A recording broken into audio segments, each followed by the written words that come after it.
¿Qué tal? Saludamos a todo el público que nos sigue a través de Cuadratín Hidalgo y estamos una vez más en Cuadratín TV. En esta ocasión tengo el gusto de recibir en el estudio a Roberto Rico Ruiz, quien es representante del Partido Revolucionario Institucional ante el Instituto Nacional Electoral y también es director jurídico, secretario jurídico del Partido Revolucionario Institucional.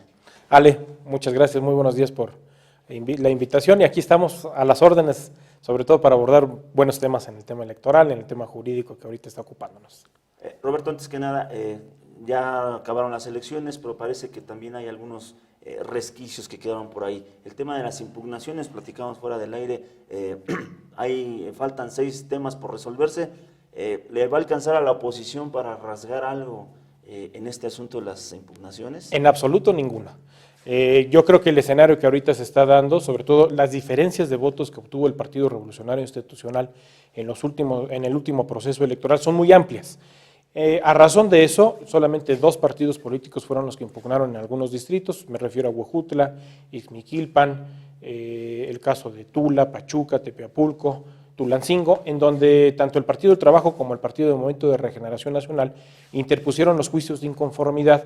PT, por el lado de impugnar algunas casillas con el tema de algunas causales de nulidad previstas en la Ley General del Sistema de Medios de Impugnación en materia electoral, y el Partido de Movimiento de Regeneración Nacional, ambos con una estrategia a la par en los 300 distritos electorales uninominales del país, uno por el tema de rebase de tope de gastos de campaña Movimiento de Regeneración Nacional y el tema de casillas. El tema de casillas del PT que está impugnando es un tema de orden nacional por tratar de alcanzar y de conservar el registro nacional. La ley le señala que deben de tener el 3% de la votación nacional emitida a efecto de conservar su registro nacional como partido político. Retomando un poco esta queja por el rebase de tope de gastos de campaña, vimos quejas muy claras de la oposición, tan solo en Huejutla, en el distrito, donde incluso intervino el gobernador de Coahuila haciendo un derroche enorme de recursos, o al menos es lo que trascendió en algunos medios. Trascendió. Tú mismo lo dijiste, lo de El Verde que repartió kits en miles de casas, no solo a nivel nacional, de Brasil, pero también hablando del caso de Hidalgo. ¿Eso no habla de un derroche de recursos abiertamente? No, mira, por el lado, por ejemplo, de lo que había trascendido en el distrito de Huejutla, sí quiero acotarlo, no es cierto, fue un rumor que se generó.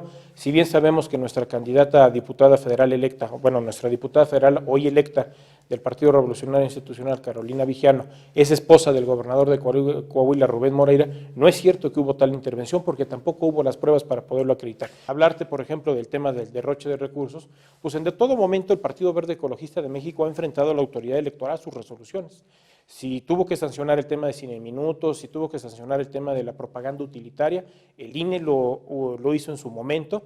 Los partidos políticos de oposición estuvieron de manera permanente acusando y señalando y requiriéndole al Instituto Nacional Electoral que le retirara el registro al Partido Verde Ecologista de México. Lo es también que el Partido Movimiento de Regeneración Nacional, en la mayor parte de los distritos electorales uninominales del país, hoy impugnó al Partido Verde Ecologista justamente a efecto de poder impugnar el tema del rebase de tope de gastos de campaña que se dio por parte del Partido Verde.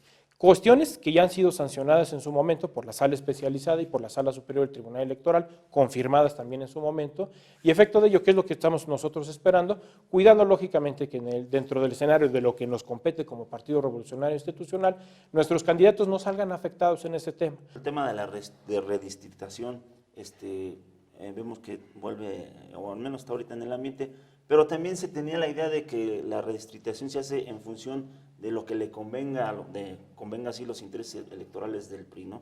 Vemos que anteriormente ya habían cambiado incluso los distritos federales en Pachuca y Mineral de Reforma, que quedaron 2, ¿no? ¿Va en función de los intereses del PRI esta redistritación? No, en absoluto. Mira, tú tienes que empatar. Hoy el tema de la redistritación, tenemos un primer ejercicio de experiencia que fue el tema de la redistritación electoral federal que no se pudo cristalizar porque lógicamente aquí hubo un problema tan solo en Hidalgo, en Veracruz y en Chiapas, si no me equivoco. Hubo un problema donde uno de los criterios que había aprobado el Consejo General del Instituto Nacional Electoral era el tema de los accidentes geográficos. Hoy, en este nuevo escenario, en el escenario de la redistritación electoral local que está pasando ahorita en el estado de Hidalgo, quiero comentarte que ahorita tenemos un tema muy delicado que es el tema del mismo accidente geográfico que de la sierra, en donde están tratando de empatar propuestas de algunos otros partidos políticos, como por ejemplo el Partido de la Revolución Democrática, que está tratando de impulsar un escenario en donde no se está contemplando el efecto del accidente geográfico de la sierra. ¿Y qué es lo que estamos cuidando en el Revolucionario Institucional? Primero, que se cumplan todos los 8 criterios que el Consejo General del Instituto Nacional Electoral aprobó. ¿Qué estamos cuidando? El tema poblacional, el tema de los accidentes geográficos, el tema de la compacidad geométrica que deben de tener cada uno de los distritos, el tema de la integridad municipal que debe de tratarse de ajustar la distritación a que sean municipios completos los que estén cumpliéndose y conformándose dentro de los distritos. No está pasando esto así en Pachuca.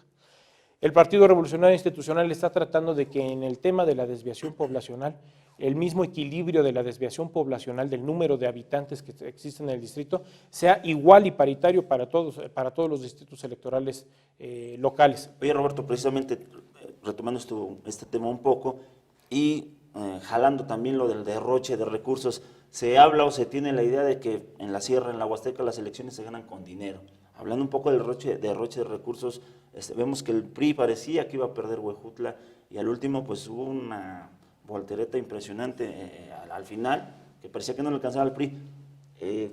Sigue sobre el ambiente ese tema de que las elecciones se ganan con dinero, sobre todo en estas regiones más pobres. Mira, yo te voy a decir, no pasaba y te voy a decir hoy menos.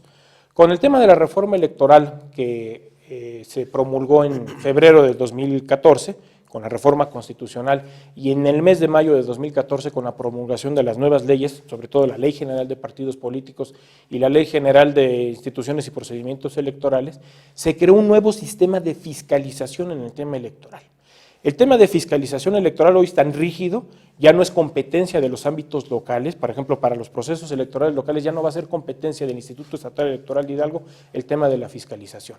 Hoy el Instituto Nacional Electoral, a través de la Comisión Técnica de Fiscalización, habrá de fiscalizar a cada uno de los partidos políticos, sobre todo en el financiamiento ordinario y en el financiamiento por actividad electoral, cuando no hay proceso electoral y cuando hay proceso electoral. Cuando hay proceso electoral, el Instituto Nacional Electoral, con los auditores que tiene, sobre todo en el pasado proceso electoral federal que acabamos de vivir, hubo un especial cuidado del Instituto Nacional Electoral de no rebasar el tope de gastos de campaña. ¿Por qué esta situación? Hoy el tema de una de las nulidades en materia electoral y que ya prevé nuestra Constitución es el tema de rebase de tope de gastos de campaña.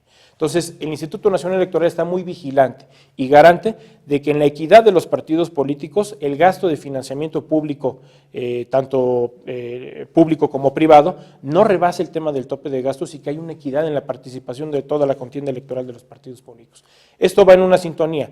Cuidar que el gasto que ejerzcan cada uno de los candidatos se adecúe a la legislación y no se rompan los límites. ¿Para qué? Para que no se violente un escenario de equidad en la participación o en el concurso de los partidos políticos en el proceso electoral. Roberto, el tema de la iniciativa para el financiamiento de los partidos políticos en Hidalgo, antes de que se diera un fallo de la Suprema Corte de Justicia, algunos vaticinaban que era una iniciativa ventajosa, una iniciativa mañosa que favorecía nada más al PRI, digo, en un estado donde el PRI se impone en las elecciones, era mañosa y luego viene esta resolución de la Suprema Corte diciendo que efectivamente es media ventajosa.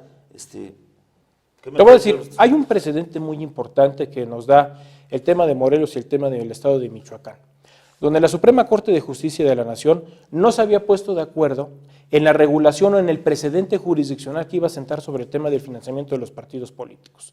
¿Qué es lo que está pidiendo hoy la Suprema Corte de Justicia de la Nación con el tema de la declaración de inconstitucionalidad de la regla de financiamiento de los partidos políticos en el Estado de Hidalgo, que viene preceptuada en el Código Electoral de la entidad? Viene pidiendo que haya una base paritaria del 30%, que todos los 10 partidos políticos que en la actualidad tienen registro, no han perdido registro todavía las otras fuerzas derivadas del proceso electoral federal, tenemos que esperar ese tema, pero las 10 fuerzas políticas tienen que recibir una base paritaria. Todos, vamos a poner un ejemplo, hay una bolsa de 10 millones de pesos. De esa bolsa de 10 millones de pesos, todos tienen que recibir, por ejemplo, 500,000 pesos cada partido político. Posteriormente, tiene una regla de financiamiento siguiente, que es un tema de distribución de financiamiento público en base a la votación obtenida. Nuestra regla de financiamiento no tenía esa base paritaria. ¿Qué es lo que está pidiendo la Suprema Corte de Justicia de la Nación? Que en nuestro Estado en su ley prevea que haya una base paritaria para todos los partidos políticos y que no solamente quede un tema en donde el financiamiento público se distribuya por la votación a los partidos.